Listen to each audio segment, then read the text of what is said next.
Welcome to this explainer. We're going to dive right in today because we are embarking on a really incredible deep dive into India's geography. You know, if you look at a map, you might just think of mountains as these dead, lifeless piles of rock jutting out of the earth. But that literally couldn't be further from the truth. These mountains, they're actually active, living master architects. They're the ultimate designers shaping everything. From where rivers flow, to where the monsoon rains actually fall, to where dense forests thrive, and even how human civilizations have evolved over centuries. To really grasp their power, I want you to imagine a kind of chilling scenario. What if India's mountains just vanished? Just imagine it. What if the map was entirely flat? Without these imposing, massive structures, the entire destiny of the subcontinent would be completely rewritten. It sets the absolute highest stakes for our geological journey today. Every single forest, every weather pattern, and every ancient empire relied entirely on the terrain we're about to decode. So, to understand how they work, let's use a really simple analogy. We toss around words like mountains and hills interchangeably all the time, right? But visually, think of a mountain as the big brother. It's got a super wide base and a sharp, pointed peak. The hill, on the other hand, well, that's the little brother. It's way smaller in height, but structurally, it's identical to its big brother. And please, do not let the size fool you. These little brothers are absolutely crucial. When the winds hit them, they act like massive traffic directors for the monsoon, deciding exactly which states get hammered with heavy rains and which ones face drought. And this brings us to another major player, the plateau. Picture a towering mountain, right? Now imagine a giant sword just cleanly slicing off that sharp peak, leaving this flat, table-like top high above the ground. That is a plateau. It's a massive geological feature, and it covers a huge chunk of South India. Honestly, it entirely dictates the lifestyle, agriculture, and culture of the whole region. Section 1. Aravalli, the Ancient Sentinel. All right, starting our spatial journey in the Northwest, we've got to talk about a staggering number, 570 million. The Aravalli Range dates back roughly 570 million years. To put that insane number into perspective, that is a time way before the dinosaurs even existed. And sure, the Himalayas get all the fame today for being the tallest, but back in its absolute prime, the ancient Aravalli stood even taller than the Himalayas do right now. But you know, over those 570 million years, relentless wind and water erosion just wore it down. So today, it's known as a relict mountain, basically a remnant of its former glory. But do not underestimate this thing. This ancient shield is actively fighting a geographical war right as we speak. It stands diagonally across western India, physically blocking the sands of the Thar Desert. If this mountain wasn't there, well, all of western Uttar Pradesh and Delhi would literally be a barren, sandy wasteland. Now, for you focused learners out there who need to lock down these facts, here's a quick revision checkpoint. Notice how it stretches from Gujarat all the way to Delhi, with a massive 80% of it sitting right in Rajasthan. And its highest peak, Guru Shikhar in Mount Abu, sits at 1,722 meters. That height drastically cools the local microclimate, creating this chilly little oasis in an otherwise scorching state. And exactly because it's so high and safe up there, ancient civilizations made it a massive hub for culture and faith. I mean, they built marvels like the Dilwara Jain temples right into the solid rock. Section 2. Central India's Geological Sandwich.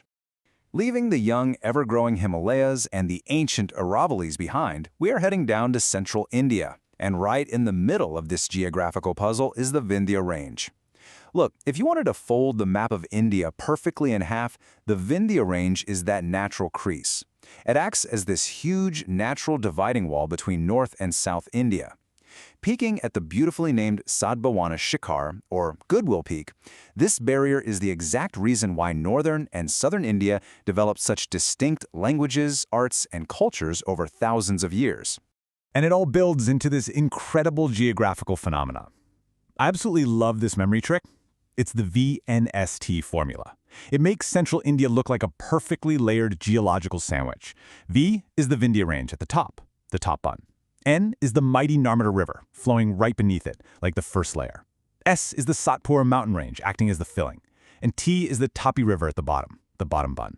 It fits together with just absolute architectural precision. And speaking of the Narmada River, its flow pattern is incredibly unique.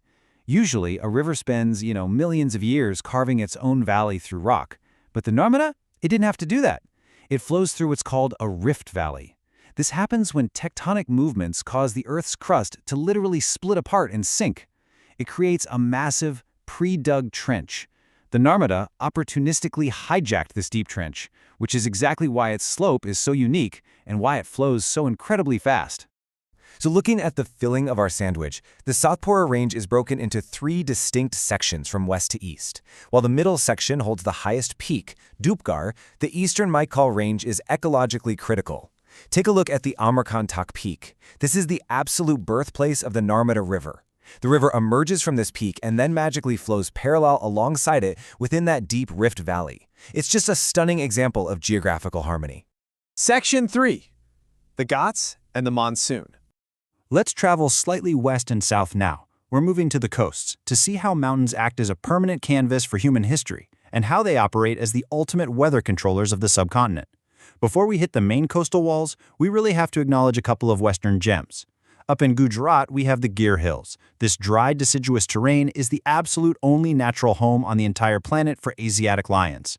Then, moving slightly down to Maharashtra, the Ajanta Range literally offered its own stone to humanity. It allowed ancient artists to carve the stunning, UNESCO-recognized Ajanta and Ellora caves right into the mountainside. It's geography-preserving art for eternity. Now we hit the vast V-shape of the Indian peninsula, bordered by the Ghats, and notice the stark contrast between them. Over on the west, the Western Ghats form an incredibly continuous, unbroken wall. On the east, the Eastern Ghats are heavily broken and fragmented.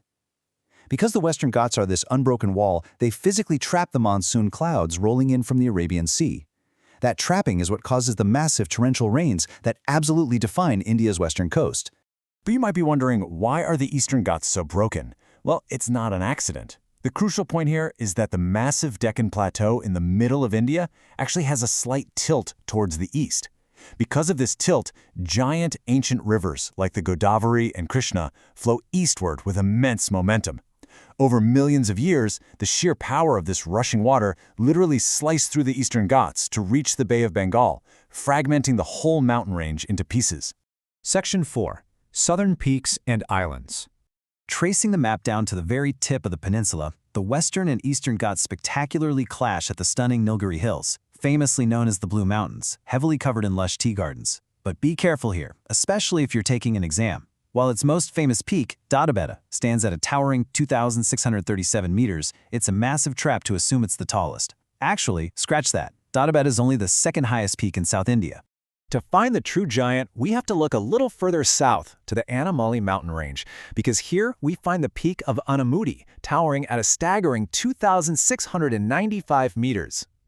To truly visualize that height, just imagine 3 Burj Khalifas, the tallest buildings in the world, stacked vertically right on top of each other. That is the colossal scale of Anamudi. It rises directly from the dense aromatic forests of the Cardamom Hills in Kerala. Think about that for a second.